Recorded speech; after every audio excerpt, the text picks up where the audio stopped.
ഇന്ന് കോട്ടയത്തെ അറിയപ്പെടുന്ന വസ്ത്രവ്യാപാര കേന്ദ്രമായ ലക്ഷ്മി സിൽക്സിൻ്റെ ഉടമ രാജേഷിൻ്റെ സംരംഭകയാത്രയുടെ തുടക്കം അദ്ദേഹം ഇന്ന് എത്തി നിൽക്കുന്ന ശീതളിമയിലൂടെ ആയിരുന്നില്ല. തീച്ചൂടും പുകയുമേറ്റ തട്ടുകട സംരംഭകനിൽ നിന്നും സ്വകാര്യ പണമിടപാട് സ്ഥാപന ഉടമയിലേക്കും അവിടെ നിന്ന് വസ്ത്രവ്യാപാര സ്ഥാപനത്തിൻ്റെ ഉടമ എന്ന നിലയിലേക്കുമുള്ള അദ്ദേഹത്തിൻ്റെ പടിപടിയായ വളർച്ചയുടെ നേർചിത്രമാണ് ഇന്ന് ഫിനാൻഷ്യൽ ഗൈഡിലൂടെ പങ്കുവെക്കുന്നത്. നമസ്കാരം, ഞാൻ അഭിലാഷി നായർ. ഫിനാൻഷ്യൽ ഗൈഡിൻ്റെ സൺഡേ സ്പെഷ്യൽ എപ്പിസോഡിലേക്ക് എല്ലാവർക്കും സ്വാഗതം.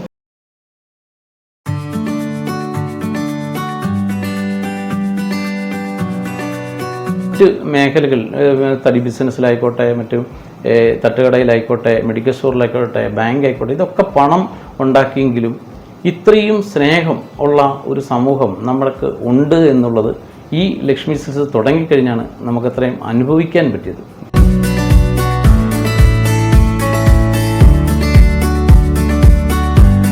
നല്ല ധൈര്യം, ആ കാര്യത്തിൽ എനിക്ക് ഒരു സംശയമില്ല. എന്തായാലും കോവിഡ് ആണെങ്കിൽ പോലും കോവിഡ് മാറും.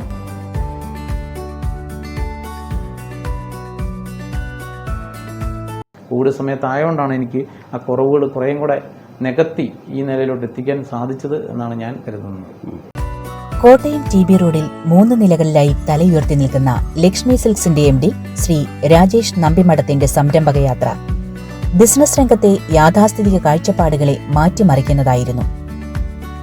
കോടികൾ മുതൽ മുടക്കി പുതുതായി ഒരു ബിസിനസ് സംരംഭം ആരംഭിക്കാൻ ഒരാളും തിരഞ്ഞെടുക്കാൻ ധൈര്യപ്പെടാത്ത ഒരു സമയം. അതെ, ലോകം മുഴുവൻ നിശ്ചലമാക്കിയ, ലോകജനതയെ മുഴുവൻ വീടുകളിൽ തളച്ചിട്ട കോവിഡ് മഹാമാരിയുടെ കാലത്താണ് രാജേഷ് ലക്ഷ്മി സിൽക്സ് എന്ന തന്റെ പുതിയ സംരംഭവുമായി എക്കാലവും തന്നെ പിന്തുണച്ച കോട്ടയംകാർക്കിടയിലേക്ക് എത്തുന്നത്. രാജേഷിന്റെ 33 വർഷം നീണ്ട സംരംഭകയാത്രയിൽ ഒരു വലിയ ട്വിസ്റ്റ് ഉണ്ട്. രാജേഷിന്റെ തന്നെ ഭാഷയിൽ പറഞ്ഞാൽ ഒരു വലിയ ദൈവാനുഗ്രഹം. എന്നാൽ കേൾക്കുന്നവർക്ക് അതൊരു വലിയ അത്ഭുതമാണ്. 23 വർഷങ്ങൾക്ക് മുമ്പ് ജീവിത ചെലവിനായി കോട്ടയം നഗരത്തിൽ രാജേഷ് തട്ടുകട നടത്തിയിരുന്ന സ്ഥലത്താണ് ഇന്ന് രാജേഷിന്റെ ലക്ഷ്മി സിൽക്സ് തല ഉയർത്തിപ്പിടിച്ചു നിൽക്കുന്നത്. ഏതൊരു സംരംഭകനും അഭിമാനിക്കാവുന്ന നേട്ടം. കട തുടങ്ങുന്നതിന് മുന്നേ 29 വർഷത്തെ ഒരു ബന്ധം എനിക്ക് കോട്ടയവും, ഈ കോട്ടയത്ത് തന്നെ മെഡിക്കൽ സ്റ്റോറും, കോട്ടയത്ത് ഈ സ്ഥാപനത്തിൻ്റെ നേരെ മുന്നിൽ വർഷങ്ങളോളം തട്ടുകട നടത്തി ഞാനും എൻ്റെ അനിയനും അങ്ങനെ ഞങ്ങൾ നിന്ന് ഒരു സ്ഥലമാണിത്, TB റോഡ്. പിന്നെ നമുക്ക് ഈ ഇത്രയും വർഷത്തെ ഈ ബന്ധങ്ങളൊക്കെ എന്ന് പറഞ്ഞാൽ ബിസിനസ് ബന്ധം മാത്രമല്ല, സ്നേഹമാണ് ശരിക്കും. ഇപ്പം നമ്മളൊരു ഷോപ്പ് തുടങ്ങി ഈ കടയിൽ വന്ന് ഈ റൂമിനകത്ത് ഒരു തോർത്ത് മേടിച്ച രാജേഷിൻ്റെ കടയിൽ നിന്നേ മേടിക്കൂ, അല്ലെങ്കിൽ ലക്ഷ്മി സിൽക്സിനെ മേടിക്കൂ എന്ന് പറയുന്ന ആ ഒരു അനുഭവം, അത് 80 പേരെ വെച്ച് ഒരു ഫ്ലോറിൽ തുടങ്ങിയ ഞാൻ ഫസ്റ്റ് ഫ്ലോറും സെക്കൻഡ് ഫ്ലോറും എടുക്കാനുള്ള പ്രചോദനം അതാണ്. ഞങ്ങൾ നന്നായി കഷ്ടപ്പെടും. ഇപ്പം ഞങ്ങളൊക്കെ കഷ്ടപ്പെടാൻ നല്ല മനസ്സോടുണ്ട്. പക്ഷെ അതിൻ്റെ ഒക്കെ ഫലം എന്ന് പറയുന്നത് ഒരു ദൈവാധീനവും കൂടെയാണ്. ബിസിനസ്സിൽ ഒരു ഗോഡ്ഫാദറോ പാരമ്പര്യ പെരുമയോ ഒന്നും അവകാശപ്പെടാനില്ലാത്ത രാജേഷിന്റെ സംരംഭകയാത്ര തുടങ്ങുന്നത് 18-ാം വയസ്സിലാണ്. തന്റെ ചെറിയ പ്രായത്തിൽ തന്നെ പിതാവിനെ നഷ്ടമായപ്പോൾ കുടുംബത്തിന്റെ സംരക്ഷണം ഏറ്റെടുക്കാനായി സംരംഭകനാകാൻ നിർബന്ധിതനാകുകയായിരുന്നു രാജേഷ്. ഏതെല്ലാം തൊഴിലുകൾ ചെയ്തോ അതിലൊന്നും എനിക്ക് പരാജയപ്പെട്ടിട്ടില്ല എൻ്റെ ജീവിതത്തിൽ. എൻ്റെ ഫാമിലി ബിസിനസ് ഫാമിലിയല്ല, വളരെ ഞാൻ മാത്രമേ ഉള്ളൂ ഇതുപോലെ സാഹചര്യങ്ങൾ കൊണ്ടുവന്നു. ഇല്ലായിരുന്നെങ്കിൽ പോലും ഞാൻ വരില്ലായിരുന്നു. ഇപ്പം എൻ്റെ അച്ഛൻ മരിച്ചില്ലായിരുന്നു എങ്കിൽ ഗവൺമെൻറ് സർവീസ് വാട്ടർ അതോറിറ്റിയിലായിരുന്നു വർക്ക് ചെയ്തുകൊണ്ടിരുന്നത്. അപ്പം അങ്ങനെ വളരെ ചെറുപ്പത്തിൽ മരിച്ചു. അതുകൊണ്ടാണ് ഞാൻ ഈ സാഹചര്യത്തിൽ ഇങ്ങനെ വന്നു എന്ന് പറയുന്നത്. ചിലപ്പോൾ അച്ഛനുണ്ടായിരുന്നു എങ്കിൽ ഞാൻ ചിലപ്പോൾ ബിസിനസ്സിൽ ഇറങ്ങില്ലായിരിക്കും. ഞാൻ എവിടെയെങ്കിലും ഞാനും പഠിച്ച് ഒരു കണക്കെഴുതാനോ ഒക്കെ ഇരുന്നേനെ. അപ്പം ഇന്നേ വരെ നമ്മൾക്ക് ഒരു 18-17 വയസ്സിൽ ടെസ്റ്റുകൾ എഴുതാനോ ഗവൺമെൻറ് സർവീസിലോട്ടോ ഒരു ഫോം പോലും പൂരിപ്പിക്കേണ്ട ആവശ്യം വന്നില്ല. കാര്യം ആ ചെറുപ്രായത്തിൽ അതിലിറങ്ങി അത് പയ്യെ ഉയർന്നു വന്നു. എപ്പോഴും ഒരു കുഞ്ഞുണ്ടായി വളർന്നു വരുന്ന രീതി തന്നെയാണ് നമ്മൾ വളർന്നത്. പെട്ടെന്നൊരു സുപ്രഭാതത്തിൽ വളർന്നതല്ല, വർഷങ്ങളുടെ പ്രയത്നവും ആ ചെയ്യുന്നതിനുള്ള ആത്മാർത്ഥതയും. 100% ഞാൻ പറയുന്നു, ഏത് കട നടത്തുന്ന സമയത്ത്, ഏത് സ്ഥാപനം നടത്തിയാലും ആ സ്ഥാപനത്തിനുള്ള സ്നേഹവും ആത്മാർത്ഥതയും അത് നമ്മൾക്ക് ഉണ്ടാവുകയും അതിന് നമ്മൾ കഷ്ടപ്പെടാനുള്ള മനസ്സും ഉണ്ടെന്നുണ്ടെങ്കിൽ നമ്മൾ തീർച്ചയായിട്ടും എന്ത് ബിസിനസ് ചെയ്താലും വിജയിക്കാൻ പറ്റും. ചെറിയ ചിട്ടി നടത്തി തുടങ്ങിയ കൗമാരകാലം. അവിടെ നിന്നാണ് രാജേഷ് എന്ന സംരംഭകന്റെ തുടക്കം. പിന്നീടത് യൂസ്ഡ് വാഹനങ്ങളുടെ കച്ചവടത്തിലേക്ക് വളർന്നു. അവിടം മുതലാണ് ബിസിനസ് ആവശ്യങ്ങൾക്കായുള്ള യാത്രകൾ തുടങ്ങുന്നതും ബന്ധങ്ങൾ കോട്ടയത്തിനപ്പുറത്തേക്ക് വളരുന്നതും. വിദ്യാഭ്യാസ സമയത്ത് തന്നെ തൊഴിൽ ചെയ്യേണ്ട സാഹചര്യമാണ് എനിക്കുള്ളത്. 43 വർഷം മുന്നേ അച്ഛൻ മരിച്ചു പോയതാണ്. എനിക്ക് അനിയന് പെങ്ങളൊക്കെ ആയിരുന്നു. അപ്പോൾ ആ സാഹചര്യത്തിൽ നമ്മൾക്ക് ഒരു പ്രീ ഡിഗ്രി പഠിക്കുന്ന സമയത്ത് തന്നെ നമ്മൾ ചിട്ടി എന്നുള്ള നിലയ്ക്ക് ഒരു ബിസിനസ് അങ്ങനെ തുടങ്ങി. ഏതാണ്ട് ഒരു 33 വർഷം ആയി. 18ാമത്തെ വയസ്സിലോട്ട് നമ്മൾ ബിസിനസ്സിലോട്ട് തന്നെ ശരിക്കും ഇറങ്ങി. ആ സാഹചര്യം വെളിയിൽ നിന്ന് ചെറിയ ഒരു ലോൺ 1 ലക്ഷം രൂപ ലോൺ എടുത്ത് 50,000 രൂപ ഒരാളുടെ കയ്യിൽ നിന്ന് മേടിച്ച് 1.5 ലക്ഷം രൂപ ആയുമായിട്ടാണ് ബിസിനസ്സിലോട്ട് ഇറങ്ങുന്നത്. നമ്മുടെ ആ സമയം നമ്മൾക്ക് കുറേ സാഹചര്യങ്ങൾ, വീട് ഉൾപ്പെടെ നമുക്കെല്ലാം ചിട്ടി, അങ്ങനെ പല പല ബിസിനസ്സുകൾ. നമ്മൾ 20-21ാമത്തെ വയസ്സിൽ ബോംബെയിൽ ട്രെയിനിൽ പോയി അവിടുന്ന് വണ്ടി എടുത്തുകൊണ്ട് ഇവിടെ വന്ന് സെയിൽ ചെയ്യുന്ന ജോലികൾ തന്നെ. അപ്പോൾ നമ്മൾ ആ ഒരു കാര്യം ഒരു 10 പ്രാവശ്യത്തോളം അങ്ങനെ ചെയ്തു. നാട്ടുകാരുടെ വിശ്വാസം ആർജിച്ചുകൊണ്ട് വർഷങ്ങളോളം വിജയകരമായി ചിട്ടി നടത്തിയ അനുഭവ സമ്പത്താണ് ലക്ഷ്മി ബാങ്കേഴ്സിന് അടിത്തറപ്പാകിയത്. കോട്ടയം ജില്ലയിലെ മൂലയിടത്ത് ആരംഭിച്ച ലക്ഷ്മി ബാങ്കേഴ്സിന് ഇന്ന് വിവിധയിടങ്ങളിലായി 5ഓളം ശാഖകളുണ്ട്. 5 ബ്രാഞ്ചുകളാണ്. ആദ്യം മൂലയിടത്താണ് തുടങ്ങിയത്. പിന്നെ നമ്മൾ കൊല്ലാട്, പൂന്തുരുത്ത് ഇൻഡസ്ട്രിയൽ ഏരിയ, പാക്കിൽ, ചിങ്ങവനം. ശരിക്കും നമുക്ക് ആ മേഖലയിൽ നന്നായി അറിയാവുന്നൊരു തൊഴിലാണ്. ആ ജോലി, ആ സ്ഥാപനം ഇപ്പം 5 എണ്ണം 50 എണ്ണം ആക്കണമെങ്കിലും എനിക്കിന്ന് സാധിക്കുന്ന, അല്ലെങ്കിൽ എനിക്ക് അതിനെപ്പറ്റി അറിവുള്ള, അല്ലെങ്കിൽ എൻ്റെ ഒരു ടീം തന്നെ അതിനുണ്ട്. ചിട്ടിയും തട്ടുകടയും തടിക്കച്ചവടവും മെഡിക്കൽ ഷോപ്പും ബാങ്കിങ്ങുമൊക്കെ ലാഭകരമായി തന്നെ മുന്നോട്ടു പോയപ്പോഴും കുറേയേറെ ആളുകൾക്ക് ജോലി കൊടുക്കാൻ കഴിയുന്ന ഒരു സംരംഭം എന്നത് തന്റെ സ്വപ്നമായിരുന്നുവെന്ന് രാജേഷ് പറയുന്നു. പലർക്കും ജോലിയും വരുമാനവും നഷ്ടപ്പെട്ട ഒരു കാലം തന്നെ അതിന് തിരഞ്ഞെടുത്തതും അക്കാരണത്താലാണെന്ന് രാജേഷ് വ്യക്തമാക്കുന്നു. ആ ജീവിക്കാൻ വേണ്ടിയാണ് ആ ജോലി ചെയ്തത്. അപ്പം അല്ലെങ്കിൽ സാമ്പത്തികമായി ആ ഒരു കാലഘട്ടമൊക്കെ കഴിഞ്ഞ് നമ്മൾ കോട്ടയത്ത് ലക്ഷ്മി മെഡിക്കൽസ് ഉണ്ടായി, ലക്ഷ്മി ബാങ്കേഴ്സ് എന്ന് പറഞ്ഞ സ്ഥാപനം തുടങ്ങി. ഇപ്പോൾ നമുക്ക് ഏതാണ്ട് 5 സ്ഥാപനത്തോളം ലക്ഷ്മി ബാങ്ക് എന്ന് പറഞ്ഞ് നടക്കുന്നുണ്ട്. സ്ഥാപനം നന്നായി നടക്കുന്ന സ്ഥാപനം നടക്കുമ്പോഴും നമ്മുടെ മനസ്സിൽ ഈ ലക്ഷ്മി സിൽസിലോട്ട് വന്ന കാരണം, ഇപ്പോൾ നമ്മളുടെ ഒരു എൻ്റെ കല്യാണം കഴിഞ്ഞു, പെങ്ങളുടെ കല്യാണം കഴിഞ്ഞു, അനിയൻ്റെ കല്യാണം കഴിഞ്ഞു, എല്ലാവർക്കും വീടും കാര്യങ്ങളൊക്കെ ആയ സമയത്ത് പിന്നെ നമുക്ക് വേണ്ടത് പണമല്ല, കുറേ ആൾക്കാർക്ക് ജോലി എന്നൊരാഗ്രഹം. അത് മനസ്സിൽ ഒരു 5, 6, 7 വർഷത്തോളം കൊണ്ടു നടന്ന് അതിൽ നമുക്കൊരു 100 പേർക്കെങ്കിലും ഏറ്റവും കുറഞ്ഞത് ഒരു ജോലി കൊടുക്കുക എന്ന ആഗ്രഹം, അത് നമ്മളെ സംബന്ധിച്ചൊരു വലിയ, അതിൽ 2-3 കാര്യം നമ്മളതിനകത്ത് ആഗ്രഹിക്കുന്നുണ്ട്. അവർക്ക് കൃത്യമായ ശമ്പളം കൊടുക്കുക, 1-ാം തീയതി തന്നെ കൊടുക്കുക. ഇപ്പോൾ എൻ്റെയൊക്കെ ബാങ്ക് മേഖലയിൽ തുടങ്ങിയ അന്ന് മുതൽ ഇന്ന് വരെ 30-ാം തീയതിയാണ് സാലറി. അതിലൊരു കൊടുക്കുന്ന ശമ്പളം സന്തോഷമായിട്ടും ചിരിച്ചുകൊണ്ടും കൊടുക്കണം എന്നാണ് ആഗ്രഹിക്കുന്നത്.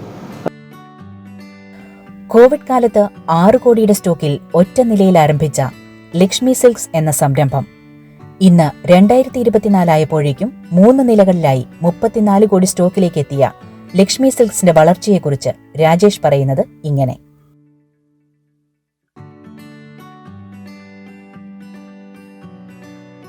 കസ്റ്റമർക്ക് വേണ്ട സാധനങ്ങൾ സമയാസമയങ്ങളിൽ പർച്ചേസ് ചെയ്യാൻ അവരുടെ സെലക്ഷൻ, ഇത് മനസ്സിലാക്കി തന്നെ നമുക്ക് പോകണം.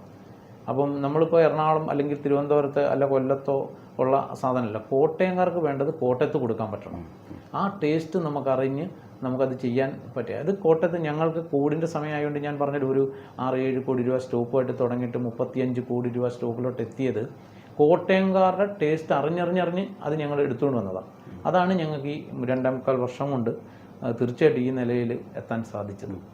സെലക്ഷൻ ക്വാളിറ്റിയുടെ ഒപ്പം തന്നെ നമ്മളുടെ പേഴ്സണൽ ബന്ധത്തിൽ 10,000-കണക്കിന് ആൾക്കാർ ഇവിടെ വരും. പക്ഷെ വരുന്ന ഒരാളും 2ാമത് വരണം എന്നുണ്ടെങ്കിലും അവർക്ക് ഇവിടുന്ന് അതിനുള്ള കിട്ടണം. ഒന്ന് ക്വാളിറ്റി ഉണ്ടാവണം, സെലക്ഷൻ എന്ന് പറയുന്ന അവർ ആഗ്രഹിക്കുന്ന പ്രൈസ്.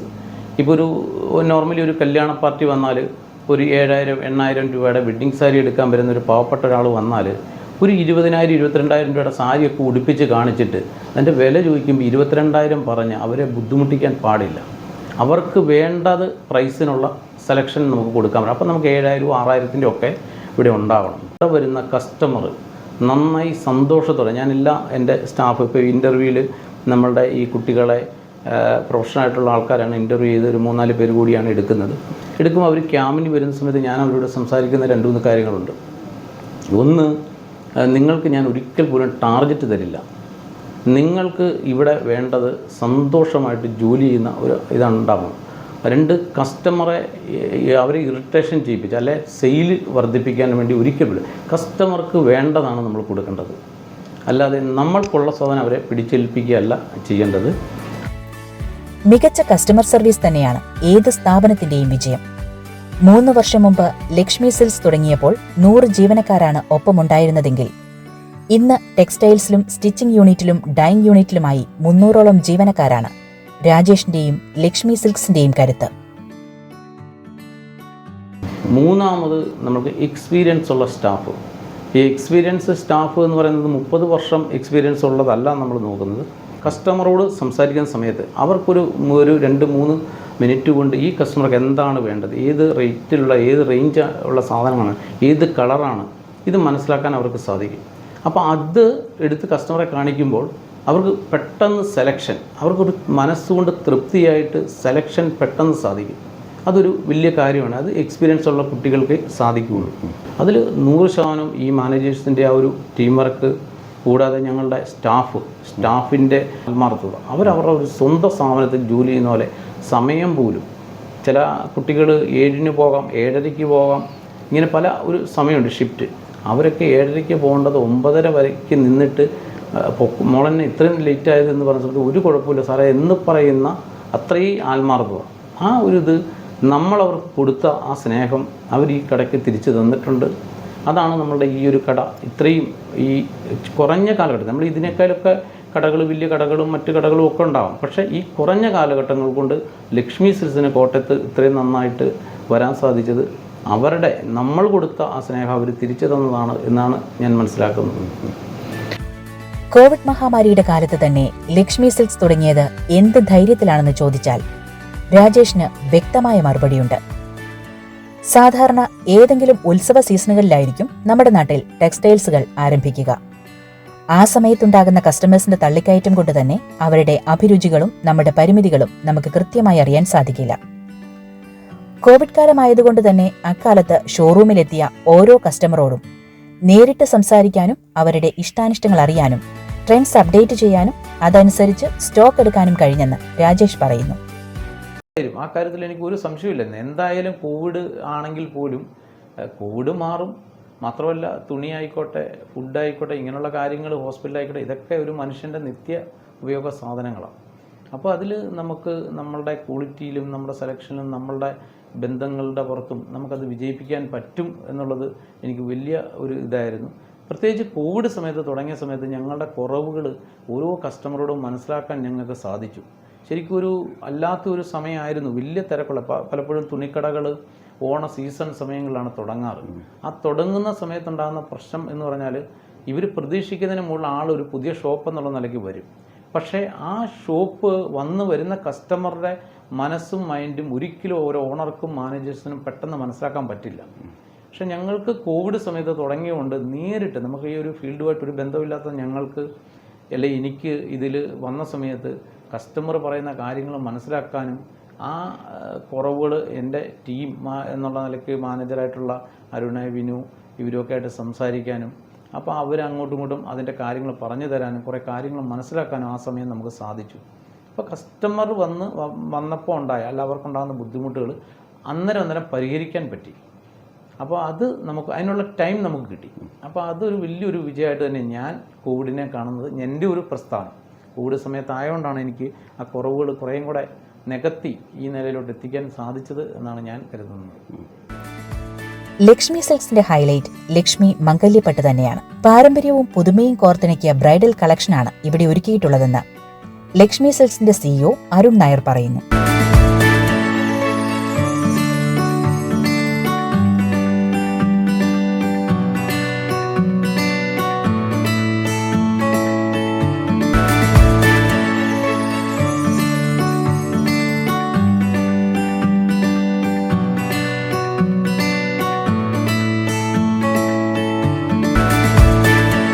ഇപ്പം വെഡ്ഡിങ് കളക്ഷൻ്റെ ട്രെൻഡ് എന്ന് പറയുമ്പോൾ എല്ലാ നമുക്ക് യൂത്താണ് വെഡ്ഡിങ്ങിന് വേണ്ടി എത്തുന്നത്. അപ്പോൾ യൂത്തിനിടയിൽ എപ്പോഴും അവർ ട്രഡീഷണലിനെ ചേർത്ത് നിർത്തിക്കൊണ്ട് തന്നെ ട്രെൻഡിനെ ഇഷ്ടപ്പെടുന്നവരാണ് മലയാളിയുടെ വിവാഹത്തിന് ഒരിക്കലും ഒരു ട്രെൻഡി മൂഡിലേക്ക് ഒരിക്കലും അവർ പോകാൻ ആഗ്രഹിക്കുന്നില്ല. അവർ പൂർണ്ണമായിട്ടും ആ ട്രഡീഷണലെ കൈവിടാതെ തന്നെ അതിനെ ചേർത്ത് നിർത്തിക്കൊണ്ട് എന്നാൽ എന്തെങ്കിലും വ്യത്യസ്തമായിട്ടുള്ളത് വേണം എന്ന ആഗ്രഹമാണ് ഒരു 90% ബ്രൈഡ്സിനും ഉണ്ടാവുക. അപ്പോൾ അതിനെ തൃപ്തിപ്പെടുന്ന രീതിയിൽ ഇത് രണ്ടും കൂടി ക്ലബ് ചെയ്തുകൊണ്ടുള്ള ആ ഒരു ശ്രേണിയാണ് നമ്മുടെ മംഗല്യപ്പട്ടിൻ്റെ ശ്രേണിയിലുള്ളത്. അതാണ് നമ്മൾ കീപ്പ് ചെയ്തു പോരുന്നത്. ലക്ഷ്മി സിൽക്സിൻ്റെ പ്രത്യേകത എന്ന് പറയുന്നത് ഇന്ത്യയിലെ തന്നെ എല്ലാ സംസ്ഥാനങ്ങളിൽ നിന്നും എല്ലാ വീവിങ് സെൻറ്ററുകളിൽ നിന്നുമുള്ള സിൽക്ക് സാരീസ് തന്നെയാണ് മെയിനായിട്ട് നമ്മൾ കോൺസെൻട്രേറ്റ് ചെയ്യുന്നത്. അപ്പോൾ അതിൽ നമുക്കറിയാം ഭാരതത്തിലെ എല്ലാ സംസ്ഥാനത്തും അതിൻ്റേതായ രീതിയിലുള്ള വീവിങ് പ്രക്രിയ നടക്കുന്നുണ്ട്. ആ വീവിങ് പ്രോസസ്സ് എന്ന് പറയുന്നത് ഓരോ സംസ്ഥാനത്തും എല്ലാ സംസ്ഥാനത്തും ഉണ്ട്, അതെല്ലാ സ്ഥലത്തും വ്യത്യസ്തവുമാണ്. അപ്പോൾ അത്രയധികം വ്യത്യസ്തമായ രീതിയിലുള്ള കളക്ഷനുകൾ നമ്മളിവിടെ അറേഞ്ച് ചെയ്തിട്ടുണ്ട്. അമ്മയും സഹോദരനും ഭാര്യയും മക്കളും അടങ്ങുന്ന കുടുംബത്തിന്റെ പൂർണ്ണ പിന്തുണയാണ് എന്നും രാജേഷിന്റെ കരുത്ത്. നമ്മൾ ഒരു നിലയിൽ നിർത്തി. നമ്മൾ വൈകുന്നേരം 4 മണി 5 മണി വന്നാൽ വെളുപ്പിനെ 4 മണി വരെ ഞാനും എൻ്റെ അനിയനും രാജീവ് എന്ന് പറയും, ഞങ്ങൾ 2 പേരും കടയിൽ ഉണ്ടായിരുന്നു. അപ്പോൾ അതിൽ ഒരു കാപ്പി പോലും എടുക്കാൻ അറിയാൻ മേലാത്ത നമുക്ക് സാഹചര്യം കൊണ്ട് അങ്ങനെ നടത്തേണ്ടി വന്നു. പക്ഷേ നമുക്കത് നന്നായി നടത്തുകയും തുടക്ക കാലഘട്ടത്തിൽ 10,000-കണക്കിന് രൂപ നഷ്ടം വരുന്നത് തുടങ്ങിയ ദിവസങ്ങളിൽ, പക്ഷേ നമ്മൾക്ക് ഒരു 2-3 മാസം കൊണ്ട് അതിനെ നല്ല രീതിയിലാക്കുകയും നല്ലൊരു വരുമാനം, ആ വരുമാനം മുഴുവനും ശരിക്കും ഇതിൻ്റെയൊക്കെ അടിത്തറ എന്ന് പറയുന്നത് അതാണ്. കാര്യം എന്ന് വെച്ചാൽ അതിൽ കിട്ടിയ വരുമാനം നമ്മളെ ചിലവ് കഴിഞ്ഞുള്ള മുഴുവൻ പൈസയും ഇന്നും എനിക്ക് 25 വർഷം മുന്നേ നടത്തിയ തട്ടുകടയുടെ കണക്ക് എൻ്റെ കയ്യിൽ ഇപ്പോഴും ഉണ്ട് എന്ന് പറഞ്ഞാൽ ഞാൻ അഭിമാനത്തോടെ തന്നെ പറയുന്നു. എനിക്കിപ്പോഴും അതിൻ്റെ കണക്കെൻ്റെ കൂടെ ഉണ്ട്. എൻ്റെ വീട്ടിൽ വന്നാൽ ഞാൻ എൻ്റെ ഡീറ്റെയിൽസ് കാണും. വൈഫ് M.Com കഴിഞ്ഞ് CA-കാരിയായിട്ടുള്ള ആള് നമ്മൾ ഒരു ക്യാബിൽ എൻ്റെ ഇപ്പോൾ ഇവിടെ ഒരു ചെയറുണ്ട്, ആ ചെയറിൽ ഇന്നേവരെ ഇരുന്നിട്ടില്ല. പുള്ളിക്കാരി വന്നു കഴിഞ്ഞാൽ ഈ സ്റ്റാഫിൻ്റെ കൂടെ ഇപ്പോൾ കസ്റ്റമർ എടുക്കുന്ന സാരി കെട്ടാനും അല്ലെ ടാഗ് ഒട്ടിക്കാനും ഈ കുട്ടികളുടെ കൂടെ ഇരിക്കുമ്പോൾ ആ കുട്ടികൾക്ക് കിട്ടുന്നൊരു സന്തോഷം, അത് വലിയ ഒരു ഇതായിട്ടാണ് ഞങ്ങളതിനെ കാണുന്നത്. നിലവിലെ സംരംഭകരോടും പുതുതായി സംരംഭകരാകാൻ ആഗ്രഹിച്ചു വരുന്നവരോടും രാജേഷിന് പറയാനുള്ളത് ഇതാണ്: ചെയ്യുന്ന ജോലിയിൽ താല്പര്യവും ആത്മാർത്ഥതയുമുണ്ടെങ്കിൽ ആർക്കും വിജയിക്കാനാകും. ഓരോ ആൾക്കാരും 2-3 കാര്യങ്ങളാണ് ശ്രദ്ധിക്കേണ്ടത്. ഒന്ന്, അവർ എന്ത് മേഖല തിരഞ്ഞെടുക്കും, ഒന്ന് അവർക്ക് അതിനോട് താല്പര്യം ഉണ്ടാവണം. പണം ആയിരിക്കരുത് അവരുടെ ആദ്യത്തെ ലക്ഷ്യം. അവസാനത്തതേ പണമാവുള്ളൂ, പണം വന്നോളൂ. ആദ്യം ചെയ്യേണ്ട കാര്യം ചെയ്യുന്ന ജോലിയോടുള്ള ആത്മാർത്ഥത. അതിൽ ഇറങ്ങിത്തിരിച്ചാൽ അതിനത് ചെയ്തു നോക്കാം എന്നൊരു വിചാരമില്ല. നമ്മൾ പൂർണ്ണ മനസ്സോടെ തയ്യാറായി അതിലിറങ്ങുകയും ഏത് ബിസിനസ്സും അതിൽ വിജയിക്കും. അത് വരുന്ന നമ്മളെക്കാൾ നമ്മുടെ മുന്നിൽ വരുന്ന കസ്റ്റമറാണ് നമുക്ക് ഏറ്റവും വലുത്. എപ്പോഴും നമ്മൾ ചെയ്യുന്ന കാര്യങ്ങൾ, അതിനോടുള്ള ആത്മാർത്ഥത, അതിന് കൊടുക്കുന്ന സമയം, അതിൽ ബുദ്ധിപരമായ ആ കാര്യങ്ങൾ എന്താണ് കുറവ് നമ്മുടെ ഷോപ്പിൽ, ആ കുറവുകൾ കാണുക ഉടമസ്ഥൻ, അത് മനസ്സിലാക്കിയിട്ട് അത് പരിഹരിക്കുക. അതല്ല ഞാൻ കുറേ പണം മുടക്കി എൻ്റേതാണ്, ഞാൻ പറയുന്ന എല്ലാമാണ് ശരി എന്നല്ലാതെ കസ്റ്റമറിൽ പറയുന്നത് കേൾക്കാൻ തയ്യാറാവുകയും ആ കുറവുകൾ പരിഹരിക്കാൻ തയ്യാറാകുന്ന ആൾക്കാർ. അതുകൊണ്ട് പുതിയ ആൾക്കാർക്ക് ഏത് ഒരാൾക്കും ബിസിനസ് ചെയ്ത് വിജയിക്കാൻ പറ്റും. അവരുടെ മനസ്സ് പലപ്പോഴും ഞാൻ കാണുന്നത് പലരും പണമാണ്, അവരുടെ ബുദ്ധിമുട്ട് കൊണ്ട് അവർ ഓരോ ബിസിനസ് ചാടിച്ചാടി പോവുക. ഇത് നടത്തിക്കൊണ്ടിരിക്കുക, അവർക്ക് ആ ബിസിനസ്സിലാണ് കൂടുതൽ ലാഭം എന്ന് തോന്നും. ഒരിക്കൽ പോലും എല്ലാ ബിസിനസ്സിനും അതിൻ്റേതായതുണ്ട്. അപ്പോൾ ചെയ്യുന്ന ജോലി നന്നായി ആ ഒരു കാര്യത്തോട് നമുക്ക് താല്പര്യം ഉണ്ടാവണം. ആ താല്പര്യത്തോടു കൂടി നമ്മൾ ആ ബിസിനസ് ചെയ്താൽ അത് വിജയിക്കുക തന്നെ ചെയ്യും എന്നാണ് എനിക്ക് തോന്നുന്നത്. കോട്ടയം എന്ന ചെറിയ പട്ടണം രാജേഷിന് എന്നും വിജയങ്ങളാണ് സമ്മാനിച്ചിട്ടുള്ളത്. വർഷങ്ങളുടെ പ്രവർത്തന പാരമ്പര്യമുള്ള ടെക്സ്റ്റൈൽസുകൾ അരങ്ങുവാഴുന്ന ഈ പട്ടണത്തിലേക്കാണ് ടെക്സ്റ്റൈൽസ് രംഗത്തെ പുത്തൻകൂറ്റുകാരനായി രാജേഷ് അരങ്ങേറ്റം കുറിച്ചത്. ഈ ചെറിയ കാലയളവിൽ തന്നെ കോട്ടയംകാരുടെ വസ്ത്രസങ്കല്പങ്ങളും മനസ്സും തിരിച്ചറിഞ്ഞ രാജേഷിനും ലക്ഷ്മി സിൽക്സിനും ലക്ഷ്മി സിൽക്സ് കുടുംബാംഗങ്ങൾക്കും വിജയാശംസകൾ നേരുന്നു. മറ്റൊരു സംരംഭക വിജയഗാഥയുമായി അടുത്ത സൺഡേ സ്പെഷ്യൽ എപ്പിസോഡിൽ കാണുന്നതുവരെ നന്ദി, നമസ്കാരം.